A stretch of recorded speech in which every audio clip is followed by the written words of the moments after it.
Greetings, all you fine X-Wing folk out there. I'm back because I have something very exciting to share today. I have some exclusive spoilers for some of the new XWA standard loadouts for the game of X-Wing to be introduced after the official support from AMG at Worlds at Adepticon. Today, we're going to talk about some Scum units because the XWA are making sure that we get some amount of standard loadouts for all factions, so they'll be filling out some of the Scum units, some of the Resistance units, and the First Order units. Now, I will say as well that I haven't gotten around to making videos on the Resistance and First Order units just yet. I've been a bit busy with a few things. That'll all become clear very, very soon, but I will get to making those videos at some point in the near future. In the meantime, I have 3 new pilots to share for you all today. And I'll also talk about another one that's already been revealed. We may as well. Let's do all the Scum ones together. Before that, I also want to point out I've opened my own online store. We've been open for a couple of months now. We've been working on some generic X-Wing tokens and components to help fill the void while there's no official product being produced by AMG and Asmodee. So if you need any of this kind of stuff, if you're looking to get into the game, head over to geekybits.com.au and we can help you out. And for those waiting for a restock on the ship tokens, I will be doing that in the near future as well. We've just had to halt production on those for a short period of time. If you'd like updates on this, please join my Discord or follow me on Blue Sky and I'll be posting updates on those platforms. Alright, let's have a look at these spoilers. Let's start off with Cad Bane in the Rogue Class Starfighter. All the standard stats for the Rogue Class Starfighter: 2 red dice out the front arc, 2 agility, 5 hull, 2 shield, 2 recurring charges for Cad's ability, which reads, after you perform an attack that hits, you may spend 2 charges to transfer one of your non-lock red or orange tokens to the defender. We'll talk more about that in a second because some of these upgrades help with that quite a lot. It has the baked-in ability Dead to Rights, which is the same as the custom card of the Rogue Class Starfighter. While you perform an attack, if the defender is in your bullseye arc, defense dice cannot be modified using green tokens, and the same action bar as well. However, the upgrades built into this standard loadout are unique. We have the Flechette Cannon, which has the attack 3 red dice at the front arc at range 2 and 3. After this attack hits, if the defender is in your bullseye arc, the defender gains a strain token, again helping with Cad's ability there. The crew member Todo 360, this is the droid companion he had in the Clone Wars cartoon. 2 charges. During the system phase, you may spend 1 charge. If you do, you may remove 1 stress token to gain 1 strain token and 1 calculate token. So we're offering a bit more flexibility on what we're doing with those red tokens, and we can change what we're giving the defender before the attack.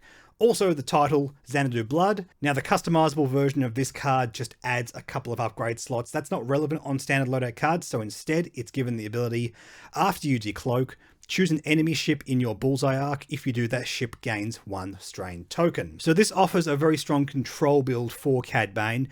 There's not really much I want to comment on this apart from it feels nice and cohesive. It's nice to introduce another extended lore Star Wars character into X-Wing. That's pretty cool. And Flechette Cannon, I was very confused while preparing for this video because I couldn't find where the upgrade was in yet another squad builder. I was sure it existed.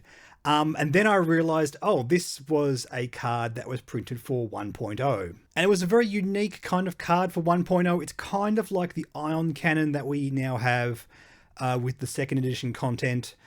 Except that it works with stress instead of ion. It never adds on multiple tokens like the updated version of Ion Cannon can.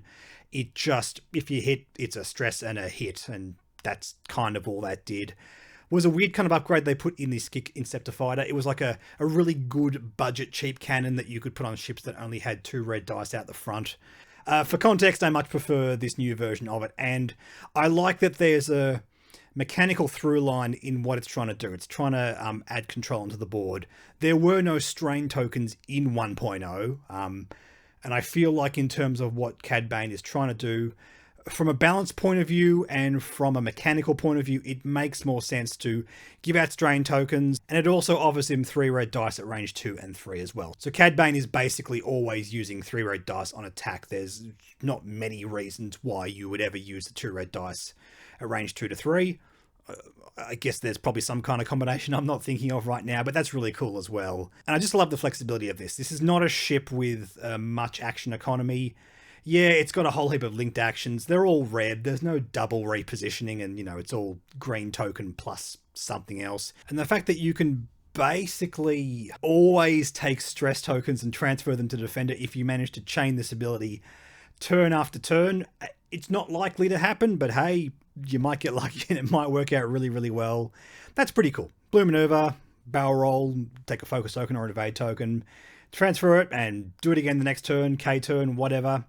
That sort of gets to the point where if you're really proccing Cad's ability, you're getting to actually realistically access a lot of action economy, which is quite cool. Also with To-Do 360, even if you're not using Cad's ability to give the stress token to one of your opponent's ships, you can still chain together red maneuvers. You can chain together K turns, which is quite fun. Being able to do that and also having a calculate token as well seems good. I like that To-Do is capped at 2 times.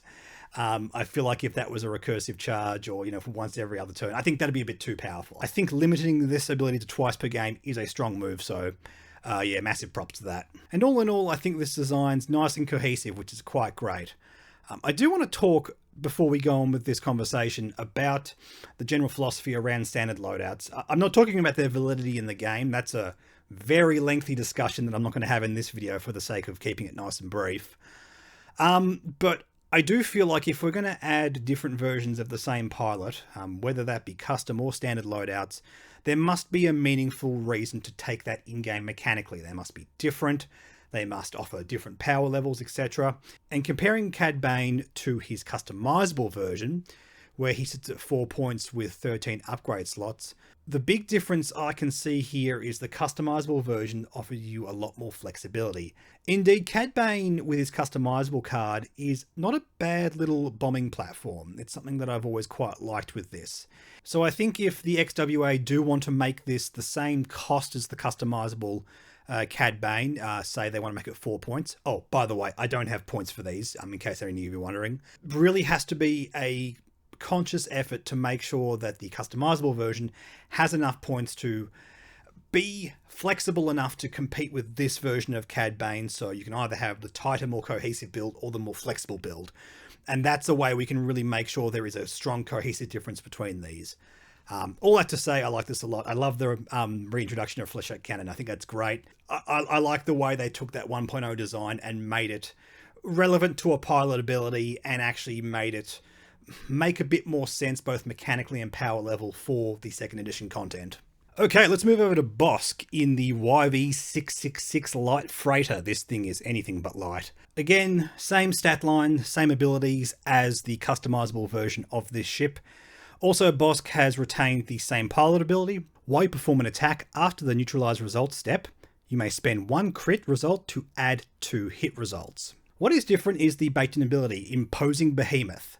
Big Chungus reads, while an enemy ship at range 0 defends, if you are reinforced and the defender is in the forward or rear half arc of your ship, matching the reinforced token, that enemy ship rolls 1 fewer defense die. So kind of like a downgraded version of Intimidation. We've also got a few upgrades here. One of them is the same as an existing customizable upgrade in the game, but 2 of them are different. One of the new ones is Embo at the start of the engagement phase. If the enemy ship is at range 0, you may perform a red reinforce action, really helping out with the baked-in ability there. Contraband Cybernetics is a straight copy across from its customizable card, has a single charge, and before you activate, you may spend a charge. If you do, until the end of the round, you can perform actions and execute red maneuvers even while stressed, and you can't recover that charge. Now, the customizable version of Houndstooth allows a Z95 to dock with this ship, but this version is different. While you perform an attack, if you are reinforced and the defender is in your forward or rear half arc matching your reinforced token, you may change one of your focus results to a hit. If the defender is stressed, you may change one of your focus results to a crit instead. And I've got a lot of things to say about this. The conversation is very similar to that of Cad Bane. It's obviously a much tighter version of the build. 3 upgrades that really work with the pilot ability and this new baked-in ability, which is really, really cool. But one of the big things I noticed first when I saw this card is the fact that it can't dock with the Nushtar pup. It can't have a Z95 at all docked with it. And when this card was shared with me, I did ask about this. As I suspected, it was a means to make sure it differentiated from the custom loadout version of Bosk. So again, from that point of view, I think there's a very real chance that this could have the same squad point cost as the customizable version in 6 points. And again, we're sort of thinking about the same kind of scenario where the customizable version has more flexibility inherently. And in terms of the costs of the upgrades on the customizable version, currently the XWA beta points has it at 16 points worth of upgrades. Contraband Cybernetics and, well, the other version of Houndstooth, it's not really a good comparison, but that's worth 9 points. It's really hard to sort of ballpark where these abilities would land points-wise. I think it would be something around like 12 points if I had to cost it out in my own head. In any case, whatever that number comes out to, my guess it would be a little bit lower, probably like 4 or 5 points lower than what the... And that kind of illustrates what I'm talking about. You can add cannons, missiles, 2 crews and gunners. There's a lot of fun things you can do with the YV666, especially considering we have the new pilot Dr. Afra that was added as like a bonus pilot in one of the recent upgrade packs before AMG stopped development. And I do like what that pilot's doing, especially at the squad point cost. The XWA is playing around with that card. So I think having, again, a tighter version of the Bosk build really, really helps what it's trying to do. Scum ships, especially when they were first introduced in first edition, were always very versatile. A lot of upgrade slots, which either meant, especially back then, they were absolutely busted or were a jack of all trades, master of none, and sucked. So I like that we basically have the choice of foregoing that kind of mentality and having a tight version of these 2 pilots. For that reason, I really like Bosk. I really like what's been done here. I've never really felt like the Nashtar Pup was a great sort of unique ability for this ship. It's one of those things where if you've launched the Nashtar Pup with the emergency procedures, or whatever you call it when your ship blows up and your little dude flies out of it, it's a nice ability to have, but you've sort of got a plan for your ship to get destroyed, and I've never been a fan of that strategy. I don't like giving myself upside when I'm losing. I'd rather have consistent upside when I'm winning or losing, in terms of the way I spend upgrade points. You can see how FFG and then AMG, as they developed this ability through first and second edition, the costing on this ability was always a very difficult thing for them. It's a very hard thing to land on. It's a very nebulous kind of cost where you've got to account for the fact that this ability only procs when your ship's destroyed. It's a good difference between the customizable loadout, just foregoing that entirely, and meaningful as well. Again, I think if we want to justify the existence of these standard loadout cards, they have to be meaningfully different. And I think it's a really good call. I really like that there are 2 different options here. You're not forced to never use the Nashtar Pup. This isn't just more powerful. This isn't just, the default option from now on. It's very clear that the way the XWA are designing these is they are meant to be meaningfully different. We just didn't have that under AMG SL design. They were just more consistently powerful across the board. And look, I know there's a big discussion about whether or not standard loadouts even deserve to be in the game. Again, not having that discussion in this particular video. My whole point, though, is if we're going to have standard loadouts, they must be meaningfully different. They must give you a meaningfully different option when you're list building. Okay, this is the one I'm most hyped for. This is Prince Xizor on the Star Viper platform. Again, we have all the same stats and abilities of the Star Viper. Yes, the base card does not have 2 shields, but Virago does grant the extra shield. So it's basically what the base version of this would be doing, because it already has the Virago, basically paid for in advance. And the whole thing with this ship, if we're just going to have a look at these stats and the dial, is it's meant to be very versatile in the way it moves, but it doesn't have a strong speed value or action economy. That's always been the way this ship functions. It's meant to use its actions in a very powerful way. Its repositioning abilities is just insane, especially with micro thrusters.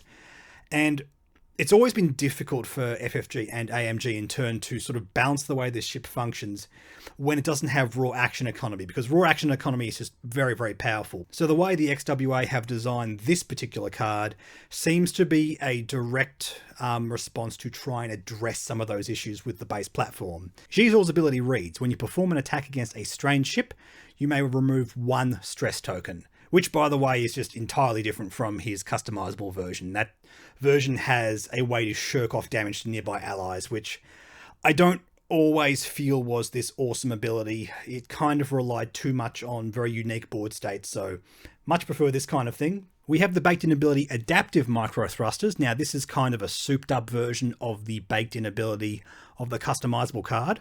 While you perform a barrel roll, you may spend 1 charge to use the bank left or right template instead of the 1 forward template. The ship has 3 charges on it, and the difference between this and the older version of just, the regular non-adaptive micro thrusters, it always has to use the bank tokens on that version of it, while this one has the flexibility. It is capped, but at 3, I don't really feel like you're going to be running into the issue of not being able to use it too often. We've got a few upgrades here, a completely new one, one that's already in the game, and one that's a riff on an old one. So let's go through that. Crime Lord is a new talent with 2 recurring charges.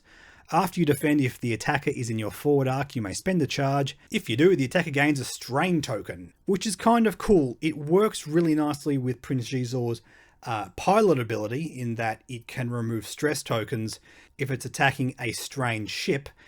And it's interesting because it actually capitalizes on the lower pilot skill that Prince Xizor has. Sorry, initiative, not pilot skill. Sorry, Prince Xizor. I see Xizor, I think of first edition. Being initiative 4 means that he's not likely to be shooting early, in which case he can defend, get the strain token on the enemy ship, and then use the strain token to remove one of his own stresses. Upside for having a lower initiative is actually a really cool design space. I like that. He also has Mandalorian Optics. Now, this is just Mandalorian Optics, the card printed onto this. During the system phase, you may spend a charge to acquire a lock on an object in your forward arc. It has 2 charges, by the way. While you perform a primary attack, if you have a lock on the defender, ignore obstacles beyond range 0, obstructing the attack. And this was a very interesting one, because when I was prepping for this video, I was staring at this and thinking, hang on, Xizor is not Mandalorian. I was Googling for a little while, looking through Wikipedia, and like, did he have like an action figure with a helmet or something? Are they trying to replicate that kind of thing? And I was ready to go, I know you want that ability on an XWA, but it doesn't fit with this thing. And, there was a whole discussion in my head about, words mean something and we got to adhere to the law. But this actually does work with the law, because after a bit of Googling and digging, I discovered that the Star Viper is a Mandalorian-built ship. This isn't a flavor fail. This is actually an awesome deep cut that they've put into the ship. And it's a way to give this upgrade to non-Mandalorian units. This is the kind of design space that SL cards can capitalize on. This is awesome. Props to whoever designed that. That's really, really cool. And on top of all that, it just works great with the pilot ability. It's doing what the pilot wants. It's just a slam dunk include that looks like it was designed to be on this card from day dot. It's really, really cool. I love good game design. I'm always going to get excited about good game design, and it's really refreshing to see it on standard loadout cards. So seriously, massive props for including that. I like it a lot. Virago is the ship's title. During the system phase, you may perform a red boost or red barrel roll action, which is just a straight up better version of the customizable Virago card, which only allows you to do a red boost, and you can only do it twice a game because it has 2 charges and you've got to spend 1 to do it. So it's a souped up version of this ship. It doesn't have the insane action economy of like a TIE Interceptor or a lot of different ace builds. It's got to find a way in its unique design space to be a highly maneuverable ship. It doesn't get the speed and action economy of those other ships though. You've got to find a way to make it compete with those ships using this kind of things, and adding more flexibility in the way Virago works. It's got a little bit of control. You've added more flexibility in the way micro thrusters works, adding on Mandalorian optics. Like, this is a slam dunk card. I'm so happy with the way this has been designed. And man, apart from anything else, it's just really nice to sit here and look at good, new, refreshing X-Wing design. It's been years, man. It's been so long since I've been this excited about new X-Wing cards. And not just saying that because, I hate AMG or whatever the narrative some people want to put out there is. It just, genuinely, this just makes me smile. It's well thought out, it's thoughtful, it's meaningful. And as a game piece, it represents something very, very interesting. If we have a look at the customizable versions of the Star Viper, you know, I don't really see a world where Prince Xizor performs all that well with his customizable card. I think just the design of that ability, it's hard to balance. It relies so heavily on a board state, and I think we can all agree, and anyone that actually flies a Star Viper, we pretty much all gravitate towards Guri. Guri is a really cool customizable card. It's a very powerful ability, and there's lots of cool things we can do with Guri. And I think, you know, beyond a points change, there's nothing wrong with that Guri customizable card. This is more flexible in the way it uses its actions. I think, while I still feel that Guri is probably just more powerful overall, in terms of cohesiveness, in terms of the way it maneuvers, it's really cool that Xizor gets more flexibility in the way he uses his ship. And the fact that we have customizable Guri or SL Xizor potentially as two meta viable options is just really, really cool. And I'm very happy with this, in case you couldn't tell. So yes, there you have it. Those are the unique polar cards that I've got to share here. Thank you so much to Nick and the XWA for sharing all that with me. Now, before we go, don't click off the video. We're going to do one more. You all get one more discussion as a treat. Let's have a look at the Mandalorian. It has already been officially revealed, and we do know that this is going to cost 4 points. This is the Mandalorian in the N1 Royal Naboo Starfighter. This is nice to see. When we saw Mando in the N1 Starfighter back in the Book of Boba Fett, that was the point where we weren't starting to get a lot of communication from AMG in terms of new X-Wing content. And it's kind of the point where we realized that AMG just wasn't developing new ships for the game. And it's the one ship that a lot of us were saying, hey, you should put Mando in the N1 Starfighter. Just design the cards. We already have the ship. It's a slam dunk include. It's really cool. It was really cool the way he flew through the cannon and said it was Wizard. I thought that was Wizard. Anyway, we finally have the card. Thank you, XWA. We have all the same stats and abilities as the regular N1 Starfighter, except that we have added the slam action, which is cool, very flavorful and fitting for what's been done with the ship here. And of course we have two force tokens because we have Grogu on board. We have the child. I did think when I saw this card, why didn't they just call him Grogu? The reason for that is the child is already a unique game piece. So if they make another game piece called Grogu, it means you can have two Grogus on the field. I think the XWA should probably just errata this, so everything that refers to the child just refers to Grogu from now on, and all new cards just say Grogu from now on. Whatever, just a little nitpick I have. While you'll defend or perform an attack, if you are in the front arc and at range 1 or 2 of 2 or more enemy ships, you may change one of your blank results to a focus result, which is the same ability Mando has on the Razor Crest. We also have Restored Speeder as a baked-in ability. This one is new. While you are disarmed, you may perform a primary attack against objects in your bullseye arc. Really, really cool. Actually, before I go on, I do want to point out, I love that the XWA didn't change the fundamental platform. They didn't change the stats of the Royal N1 Starfighter. It is a Naboo Royal N1 Starfighter. And the reason I bring this up, because currently in the game with the 2nd edition content, we have 3 different versions of the Millennium Falcon. It's always really, really bothered me that the way FFG designed these, because it is fundamentally the same ship, but technically in the game they're 3 different frames because of the way they name, like the scavenged or the modified or whatever, the YT 1300. I always felt the way to represent the way the ship grew over time was through upgrades, not through changing the frame itself. It is fundamentally the same make of ship, and, you know, words are important.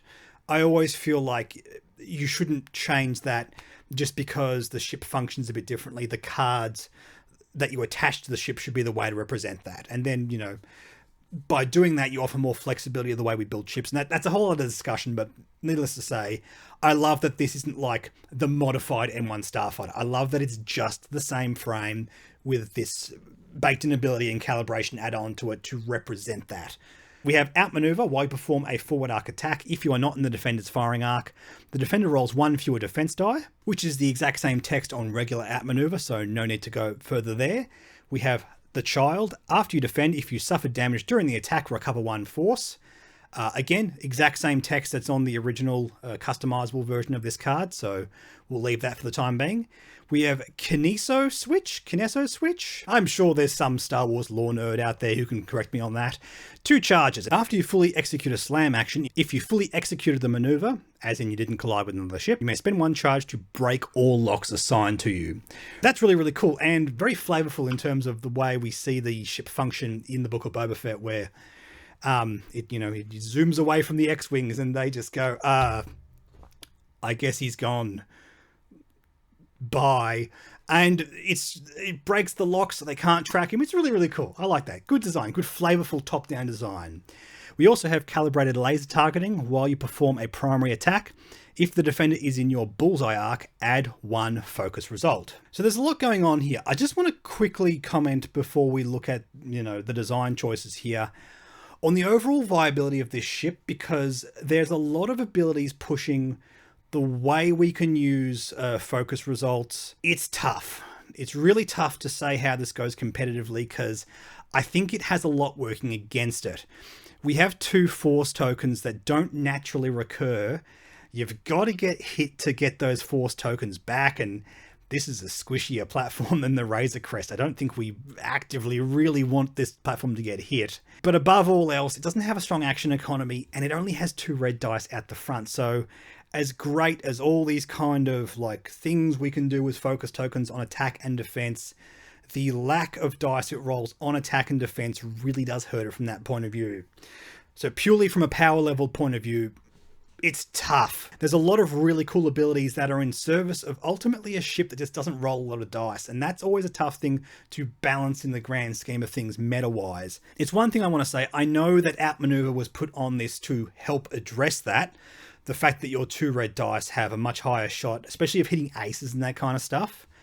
Whether or not that's enough to really help it. The fact that you can slam and then you can do a 3 hard and a 3 hard, hit something in your bullseye arc because you slammed, but the baked-in ability allows you to still attack an enemy object in your bullseye arc. There's nice power spikes there. I do worry about the consistency from a meta standpoint. Talking about design though, again, we have a lovely cohesive design, and it all feels flavorful for what this ship wants to be doing from a top-down design perspective. When I say top-down, I mean, what does this represent within the media it's copying? Mandalorian, the Book of Boba Fett, etc., all that kind of stuff. This is trying to show you what this would look like mechanically. You saw it on your TV, now this is what it looks like mechanically in the game, and from that point of view, I think it's a slam dunk. It's really, really cool. Whether or not those meta issues I was talking about just then really do torpedo it too much remains to be seen. Grogu as an upgrade works better on a ship that can take hits. And it's a versatility choice. You don't want to be taking hits, but when you do, hey, Mando and Grogu's ability really proc off. Versatility is good, but when your upgrades and your pilot ability aren't firing on all cylinders, this is a very hard one to kind of judge in terms of how it's going to cost and everything. And I guess all I can say now is I look forward to seeing how the XWA costs it and how it looks in the game. And are we going to get a customizable version of this? I think that'd be a really cool thing as well. Yeah, big time. And whether or not we're going to have generic pilots with this platform, maybe we get 1 other pilot. Maybe Grogu can be a pilot. You remember he flies to Bo-Katan to do a thing, and no spoilers for The Mandalorian Season 3, but yes, there is a short time while Grogu, I think, activates the autopilot and uses a droid with it. All that to say, yeah, maybe no generic pilots, but a pilot card for Grogu or something like that, and a customizable version of this I would love to see. Whew, all right, there we go. That's all of that. Gee whiz, how long have I been talking for? Oh boy, 40 minutes. This is going to be fun to edit. Thank you all so much for watching. Please, in the description below, jump on the Discord, check out Geeky Bits and help support the channel that way. I'll talk to you real soon. We'll have a chat about all the other standard loadout cards we've seen. Just, again, loving the design of those as well. I just need to find the time to make those videos. And I'll catch all of you in the next video. All right, see you later.